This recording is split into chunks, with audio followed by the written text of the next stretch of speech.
బడిలో పిల్లలకు చదువుతో పాటుగా పౌష్టికాహారం కూడా లభిస్తుందని జిల్లా మైనారిటీ సంక్షేమ శాఖ అధికారి షేక్ కలీం అన్నారు. ప్రజాపాలన ప్రగతి ప్రణాళిక 99 రోజుల యాక్షన్ ప్లాన్ లో భాగంగా కేఆర్కే కాలనీలో నిర్వహించిన బడిబాట కార్యక్రమంలో ఆయన పాల్గొన్నారు. ప్రభుత్వ మైనారిటీ రెసిడెన్షియల్ పాఠశాలలో అంతర్జాతీయ స్థాయి విద్యతో పాటుగా అన్ని మౌలిక వసతులు కల్పిస్తుందన్నారు. తల్లిదండ్రులు తమ పిల్లలను ఈ బడిలో చేర్పించి ఉజ్వల భవిష్యత్తును అందించాలని కోరారు. ఈరోజు తెలంగాణ ప్రభుత్వం ప్రతిష్టాత్మకంగా చేపడుతున్న ప్రజాపాలన ప్రగతి నివేదిక కార్యక్రమంలో 99 డేస్ ప్రోగ్రామ్ లో వెల్ఫేర్ వీక్ నడుస్తున్నది. ఇందులో లాస్ట్ 7th డే అయిన బడిబాట ప్రోగ్రామ్ మేము ఇక్కడ కేఆర్కే కాలనీలో నిర్వహిస్తున్నాము.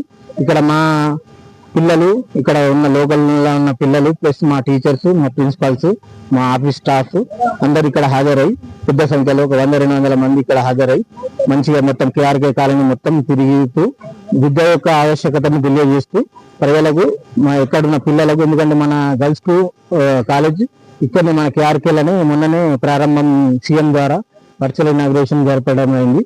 అందుకోసం ఇక్కడ అందరికీ సౌలభ్యంగా ఉన్నది. అందుకోసం ప్రతి పిల్లలు కేఆర్కేలో ఉన్న మైనార్టీ పిల్లలు కానీ, నాన్ మైనార్టీ పిల్లలు కానీ అందరు ఇక్కడనే అడ్మిషన్ తీసుకోవాలని ఈ బడిబాట ప్రోగ్రామ్ లో మేము అందరినీ గెలుపుతూ మా ద్వారా మా జిల్లా కలెక్టర్ గారి ఆదేశం అనుసారం